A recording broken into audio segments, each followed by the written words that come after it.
না, বড্ড দেরি হয়ে গেল। মাগরিবের আজান দিয়ে দেবে এক্ষুনি।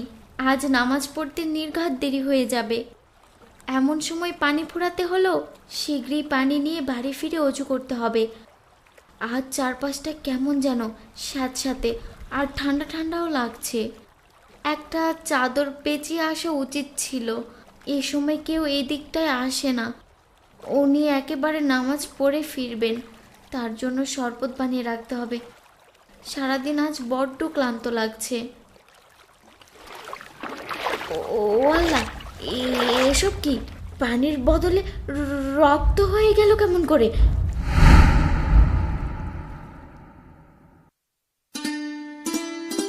গিন্নি, ও গিন্নি, কোথায় গেলে? এ দেখো আজকে তোমার জন্য কি নিয়ে এসেছি। ও গিন্নি, কি ব্যাপার, সাড়া দিচ্ছ না কেন? নদীর পাড়ে গেছে নিশ্চয়ই। কি ব্যাপার, এত সময় হয়ে গেল, গিন্নি কোথায় গেছে? এখনো ফিরল না তো? তবে কি পাশের বাড়িতে গেছে? না না, আমি বাড়িতে ফিরবো এমন সময় তো গিন্নি কোথাও যায় না। কোনো বিপদ হলো না তো?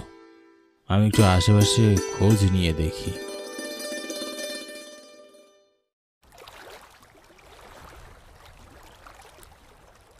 হে কি গিন্নি, এখানে পড়ে আছো কেন? কি সর্বনাশ, নির্ঘাত মাথা ঘুরে পড়ে গেছে। কিন্তু হঠাৎ মাথা ঘুরে পড়তে গেলই বা কি করে? নিশ্চয়ই শরীর খারাপ, কিন্তু আমাকে জানায়নি।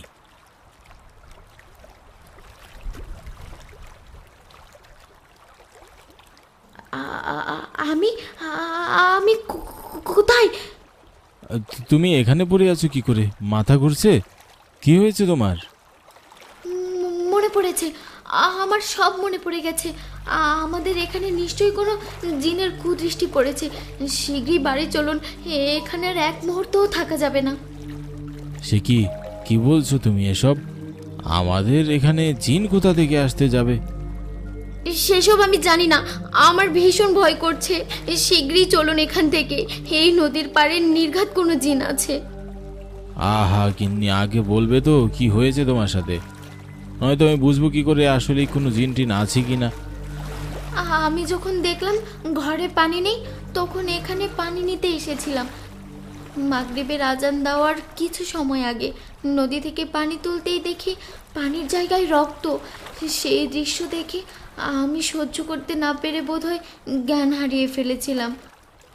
কি, এসব কি বলছো? এখানে তো এমন কোনো ঘটনা হওয়ার কথা নয়। এর আগে তো কখনো শুনিনি কোনো অদ্ভুত ঘটনা ঘটেছে। আমি সত্যি বলছি, বিশ্বাস করুন, আমি একদম ঠিক দেখেছি। আহা কেঁদো না গিন্নি, আমি তোমার কথা বিশ্বাস করছি, কিন্তু হতে পারে তুমি ভুল দেখেছো, কিংবা সারাদিন রোজা থাকার কারণে এই সমস্ত উদ্ভট চিন্তা ভাবনা তোমার মাথায় এসে ঘুরপাক খাচ্ছে। সেজন্যই তুমি এসব দেখছো। আগে ব্যাপারটা আমাকে বুঝতে দাও। আমি সত্যি কথা বলছি, নিশ্চয়ই এই জায়গায় কোনো কিছু আছে। আমি ভুল দেখিনি, বিশ্বাস করুন। বিশ্বাস না হলে আপনি একবার চলুন ওই নদীর ঘাটে, গিয়ে দেখুন ওই পানিতে রক্ত আর মাংসর টুকরো পড়ে আছে। কি, এসব কি বলছো? এখানে তো এমন কোনো ঘটনা হওয়ার কথা নয়। এর আগে তো কখনো শুনিনি এমন ঘটনা এখানে ঘটেছে। এখানে তো দেখছি সবই ঠিকই আছে। আমার মনে হচ্ছে তুমি সারাদিন রোজা রেখে ভুল দেখেছো। নদীর পানি আগে যেমন ছিল এখনো তো তেমনই আছে। কিন্তু এটা কিভাবে সম্ভব? আমি যখন পানি নিচ্ছিলাম তখন তো এখান থেকে রক্ত উঠছিল। কি হচ্ছে এসব? আমার মাথা কেমন যেন ঘুরছে। আচ্ছা ঘরে চলো, সেখানে গিয়ে কিছুক্ষণ বিশ্রাম করো, তারপর তোমার ভালো লাগবে। আর যা যা তুমি দেখেছো সব ভুলে যাও। তোমার মনের ভুল ছিল গিন্নি। তোমার জন্য আমি গরম গরম জিলাপি এনেছি, সেসব বোধ হয় ঠান্ডা হয়ে গেছে এতক্ষণে। চলো। আচ্ছা বেশ, চলুন।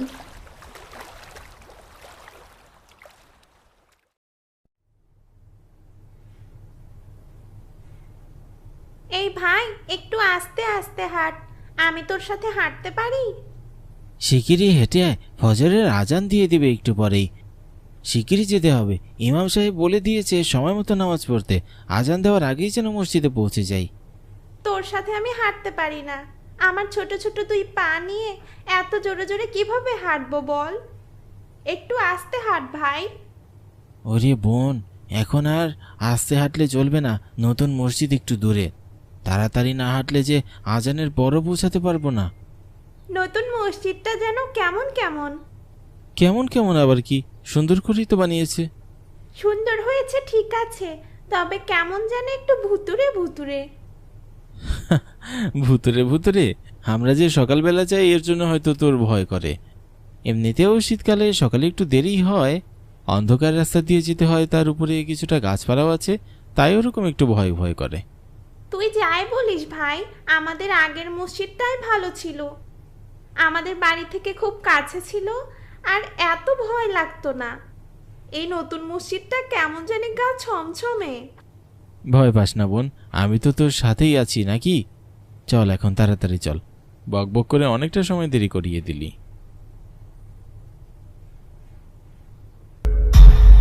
ওরে বাবা, এগুলো কিভাবে পড়লো? আরেকটু হলে তো মাথায় পড়তো। আজ বড্ড বাঁচা বেঁচে গেছি, আল্লাহ হেফাজত করেছে আমাদের। আমার ভীষণ ভয় করছে রে ভাই, এগুলো মাথার উপর পড়লে তো নির্ঘাত মাথা ফেটে যেত। ভয় পাস না, আয়াতুল কুরসি পরে বুকে ফুদে। আজানের ওয়াক্ত হয়ে গেছে, চল এখন আর এখানে দেরি না করে বরং চল যাই আমরা।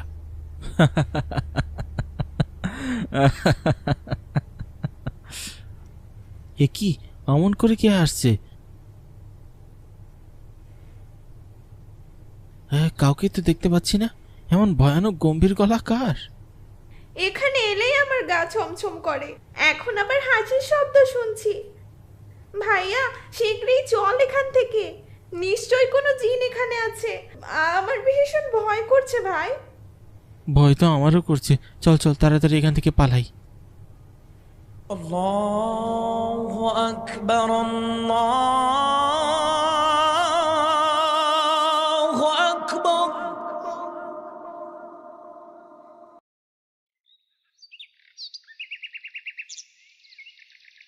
আজকে ছোট ইমাম সাহেব আসেনি কেন রে ভাই? তাকে তো দেখলাম না। শুনলাম তার স্ত্রী নাকি ভীষণ শরীর খারাপ, তাই তিনি আসতে পারেননি আজ।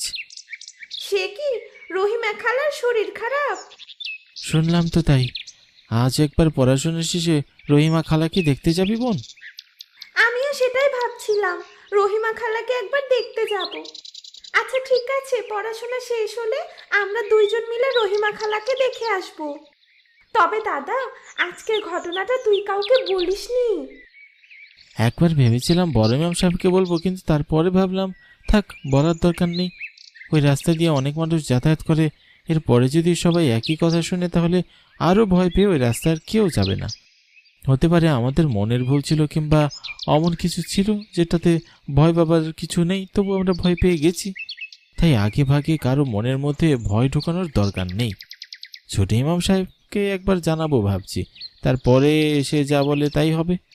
আমারও তাই মনে হচ্ছে ভাইয়া। আমরা যখন আজ রহিমা খালাকে দেখতে যাব, তখনই ছোট ইমাম সাহেবকে জানানো উচিত। সে দেখা যাবে, এখন শিগগিরই বাড়ি চল দেখি।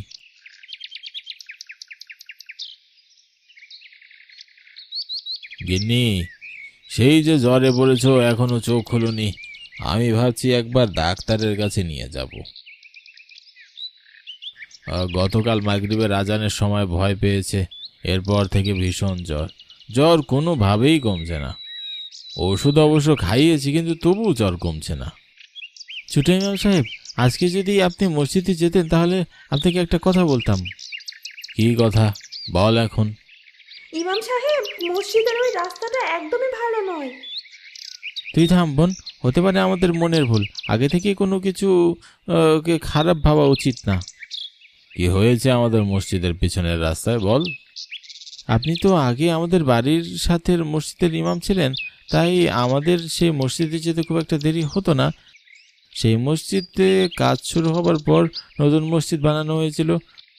আমরা দুই ভাই বোন সকালবেলা নতুন মসজিদে যাই, ফজরের আজানের নামাজ পড়ি, আর তার সাথে সাথে কোরআনও পড়তাম। আপনি তো সেটা জানেনই, কিন্তু ওই রাস্তাটা খুবই নির্জন আর গা ছমছমে। প্রথম প্রথম এমন লাগেনি, কিন্তু বেশ কয়েকদিন যাবৎ কিছু কিছু উল্টোপাল্টা ঘটনা ঘটছে। আজ আমি আর আমার বোন দুইজন মিলে নতুন মসজিদে যাওয়ার সময় উপর থেকে কিছু ডালপালা গাছ আমাদের উপর ভেঙে পড়েছে। আমরা যখন সেটা কাটিয়ে সামনে এগোচ্ছিলাম তখন পিছন থেকে কার যেন হাসির শব্দ শুনতে পেলাম। সে কি, তোমরা দুজনেও আজকে ভয় পেয়েছো সেখানে? মসজিদের পিছনের রাস্তাটায় বোধহয় সত্যিই কোনো সমস্যা আছে। আমার মনে হচ্ছে জায়গাটা একবার পরীক্ষা করে দেখা উচিত। আর নতুন মসজিদ যে বানিয়েছে সেই মালিকের সাথেও কথা বলা উচিত। হতে পারে কোনো বদ জিন আসর করেছে ওখানে। আমাদের তাড়াতাড়ি একটা ব্যবস্থা নিতে হবে। সেই ভালো হবে ইমাম সাহেব। ওই রাস্তা দিয়ে রোজ আমরা দুই ভাই বোন যাতায়াত করি, ওই রাস্তা দিয়ে যাতায়াত করতে বড্ড ভয় লাগে। আমি আজই ওই মসজিদের মালিকের সাথে কথা বলবো। তার সাথে কথা বলে জানার চেষ্টা করব ও জায়গায় কোনো সমস্যা আছে কিনা। একমাত্র তিনিই বলতে পারবে কোনো অসুবিধা আছে কিনা। সবাই যখন বলছে তখন নিশ্চয়ই ওই জায়গাতে কোনো সমস্যা আছে। কোনো না কোনোভাবে জিনের আসর ওখানে পড়েছে। যেভাবেই হোক ওটাকে ওখান থেকে সরাতেই হবে, নয়তো অনেক মানুষের বিপদ হতে পারে, বলা যায় না। তার উপরে মসজিদের সাথে একটা ঘরে আমাদেরকেও থাকতে হয়। এত বছর পর চেষ্টার পর আল্লাহ আমাদের দিকে মুখ তুলে চেয়েছেন। আমাদের ঘর আলো করে একটা সন্তান আসতে চলেছে বিয়ের এত বছর পর। আর এই সময় যদি কোনো সমস্যা হয় তাহলে কি করে হবে? তার আগেই যে করে হোক আমাকে কোনো একটা ব্যবস্থা নিতে হবে। বউকে ঘরে একা ফেলে রেখে এসেছি, বড্ড চিন্তা হচ্ছে। জ্বরে পুড়ে যাচ্ছে আমার বউটা। কিন্তু ওই মসজিদের মালিকের সাথে কথা না বললেও তো নয়। তবে বড্ড ভুল করে ফেলেছি, কাউকে একটা আমার বাড়িতে রেখে আসা উচিত ছিল গিন্নির পাশে। যাই হোক, এখন আর এসব ভেবে লাভ নেই। আমি বরং মসজিদের মালিকের সাথে তাড়াতাড়ি কথা শেষ করে বাড়ি ফিরে যাই। আর জালাল সাহেব, আপনি বাড়ি আছেন? আরে ইমাম সাহেব যে তা এই সময় আপনি কি মনে করে? বড্ড বিপদে পড়ে আপনার কাছে এসেছি। মসজিদের পাশের রাস্তায় অনেক উল্টোপাল্টা ঘটনা ঘটছে। আমাকে তো আপনি ওইখানে একটা ঘর দিয়েছেন থাকার জন্য। আমি আমার বউকে নিয়ে ওখানে থাকি, কিন্তু সমস্যা হচ্ছে ওই রাস্তায় খারাপ শক্তির উপস্থিতি দেখা গেছে। আমার গিন্নি ওখানে ভয় পেয়েছে। জমিটা যেহেতু আপনার, তাই আপনাকেই জিজ্ঞাসা করলাম আগে ওই জমিতে কোনো অসুবিধা ছিল কিনা, কোনো জিনের বালাই টালাই ছিল কিনা। আমি কি করে জানবো ওই রাস্তায় কোনো জিনের আসর আছে কিনা? সেটা আমি কি করে জানবো? আপনি কিছু জানেন না? তাহলে অত উত্তেজিত হচ্ছেন কেন? এ কি ইমাম সাহেব, আপনি হঠাৎ কি মনে করে? ভাবি, এসেছিলাম একখানা বিপদে পড়ে। জালাল সাহেব তো হঠাৎ করে রেগে গেলেন। সে কি, কি বিপদ? আসলে নতুন মসজিদের রাস্তায় কোনো গন্ডগোল আছে কিনা সেটা জানতে এসেছিলাম। আমার গিন্নি হঠাৎ ভয় পেয়ে অসুস্থ হয়ে গেছে। নতুন মসজিদ হলো কিছুদিন আগে, আর এখনই সেই রাস্তায় সমস্ত গন্ডগোল। আরও কয়েকটা বাচ্চা ছেলে মেয়েও ভয় পেয়েছে। যেহেতু জালাল সাহেব ওই জমির মালিক, তাকেই জিজ্ঞাসা করতে এলাম ওখানে কোনো অসুবিধা ছিল কিনা। কি, সে কি কথা? আপনার বউ অসুস্থ হয়ে পড়েছে? এই রাস্তাটাই সব। আর তুমি এত কথা বলছো কেন শুনি? ইমাম সাহেব, আমরাও জমির ব্যাপারে তেমন একটা কিছু জানি না। আসলে খুব বেশি দিন হয়নি কিনেছি। মসজিদ বানানোর ইচ্ছা ছিল তাই বানিয়েছি। এছাড়া আর কোনো কিছুই আমার জানা নেই, ক্ষমা করবেন। হয়তো আপনার স্ত্রী কোনো ভুল দেখেছে। দয়া করে মসজিদের রাস্তা সম্পর্কে কোনো মিথ্যা রটাবেন না। আপনারা নিশ্চয়ই কিছু একটা লুকাচ্ছেন। সময় থাকতে যদি না বলেন তাহলে অনেক মানুষের ক্ষতি হয়ে যাবে। আমি এখন আসি জালাল সাহেব। কখনো যদি গ্রামবাসীদের কথা চিন্তা করেন তাহলে নিশ্চয়ই এর ব্যবস্থা নেবেন। নিশ্চয়ই জালাল সাহেব আর তার স্ত্রী কোনো একটা কিছু লুকাচ্ছে। এবার আমি একেবারে নিশ্চিত যে জমিতে কোনো একটা সমস্যা আছে। ওখানে নতুন নতুন মসজিদ বানানোর পর থেকে এই সমস্যা শুরু হয়েছে। একবার বড় ইমাম সাহেবের সাথে কথা বলতে হবে এ বিষয়ে। তার সাথে খোলামেলাভাবে কথা না বলে কোনো সমাধান হবে না। একমাত্র তিনিই পারেন ওই জায়গার প্রকোপ থেকে সবাইকে মুক্ত করতে। আমি বরং বাড়ি গিয়ে গিন্নিকে দেখে তারপর বড় ইমাম সাহেবের কাছে যাবক্ষণ। তোমার জ্বর কি এখনো কমেনি গিন্নি? চোখ মুখের কি অবস্থা হয়ে গেছে। ও গিন্নি, শুনতে পাচ্ছ? কি হলো, শুনতে পাচ্ছ? গিন্নি, জ্বরটা কি আরো বাড়লো নাকি? কি গিন্নি, তোমার আবার কি হলো? ও উঠো গো গিন্নি, তুমি আমাকে এভাবে ছেড়ে চলে যেতে পারো না। এত বছর পরে আমাদের ঘরে প্রদীপের আলো ফুটবে, তুমি এভাবে চলে যেতে পারো না গিন্নি। কি হলো আমার? আমার অনাগত সন্তান সমেত আমার স্ত্রীকে আমি হারালাম। আল্লাহ, তুমি আমার কি পরীক্ষা নিচ্ছ? কেন এরকম করলে?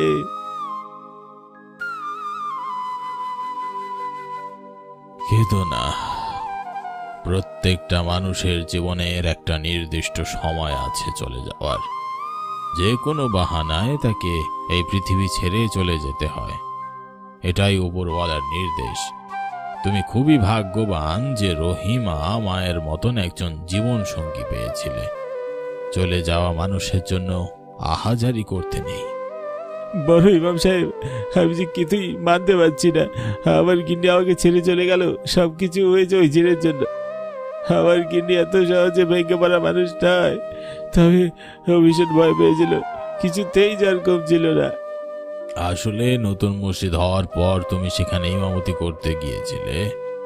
নতুন মসজিদ হওয়ার আগে সেই রাস্তায় খুব একটা মানুষ যাতায়াত করতো না। আসলে সেই জায়গায় কোনো আদি জিন তার বসতির সাথে ছিল বলে শোনা যায়। আমি বহুদিন এই গ্রামে ছিলাম না, হজে গিয়েছিলাম।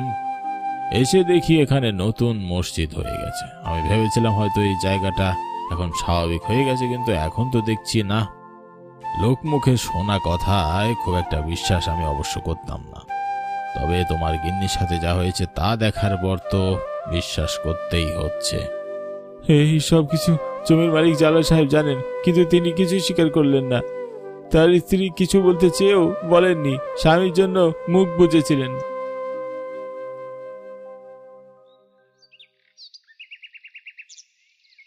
ইমাম সাহেব, আপনি এখানে? আমরা দুজন আপনাকে খুঁজছিলাম। একজন বলল আপনি আর বড় ইমাম মসজিদের ভিতরে আছেন, তাই চলে এসেছি।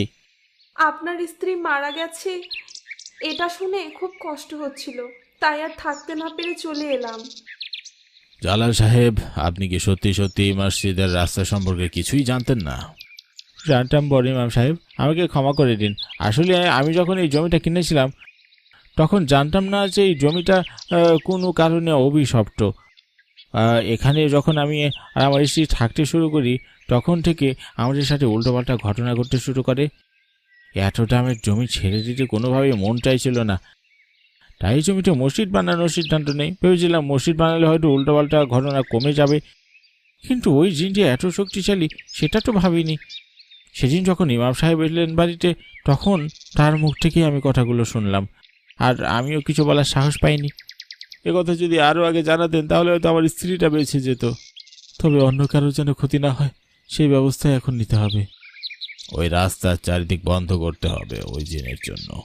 মসজিদের ওই রাস্তায় যেখানে জিনের আসর রয়েছে সেখানে কোরআন তেলাওয়াত করতে হবে। এছাড়াও আরও কিছু কাজের মাধ্যমে ওই জিনকে ওখান থেকে তাড়াতে হবে।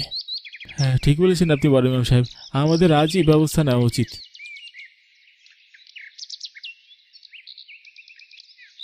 কি চাস তোরা? কেন আমার আদি বসতি বাড়ি থেকে আমাকে সরানোর চেষ্টা করছিস? আমি কাউকে ছাড়ব না। তোকে এই জায়গা ছেড়ে চলে যেতেই হবে। তোর কারণে এখানে সবাই ভয়ে ভীত হয়ে আছে। তুই কেন জ্বালাচ্ছিস সবাইকে? ওই শয়তান জালাল নিজের পাপের টাকায় ওই জমি কিনেছিল। এই জায়গায় আমি শুরু থেকেই ছিলাম। এই জমির অন্য মালিক ছিল, তিনি খুব ভালো মানুষ ছিলেন। আমি তার কোনো ক্ষতি করিনি, কিন্তু এই জালাল তাকে ঠকিয়ে জমি আত্মসাৎ করে নিয়েছিল, আর সেই জমির মালিককে খুব অপমান করে এখান থেকে তাড়িয়ে দিয়েছিল। ওই জালালকে আমি শান্তিতে থাকতে দেব না। আমি কোনোভাবেই এখান থেকে যাব না। ওর অন্যায়ের শাস্তিও পাবেই। আমাকে ক্ষমা করে দাও, আমি শুরু থেকে মানুষজনদের ঠকিয়ে নিজের নামে জায়গা সম্পদ করে নিয়েছি। আমি সেই লোকটাকে ঠকিয়েছিলাম। আমি আমার কাজের জন্য লজ্জিত। আমি জীবনে আর কখনো এরকম কিছু করবে না। দয়া করে আমায় ক্ষমা করে দাও। এই জমির আসল মালিককে তার জমি ফিরিয়ে দে, আর এই নতুন মসজিদ তার নামে লিখে দে। তাহলেই আমি কারোর ক্ষতি করব না, নয়তো তোর গোটা বংশ নির্বংশ করে দেব। তোর সাথে সাথে সবাইকে মেরে ফেলবো। হ্যাঁ, আমি কথা দিচ্ছি, আমি এই জমির মালিককে তার জমি ফিরিয়ে দেবো। এই মসজিদেও আমি তার নামে লিখে দেবো। আমি মানুষকে ঠকাতে পারি, তবে আমার কারণে কারোর জীবন চলে যাক সেটা তো চাই না। দয়া করে তুমি কারো ক্ষতি করো না।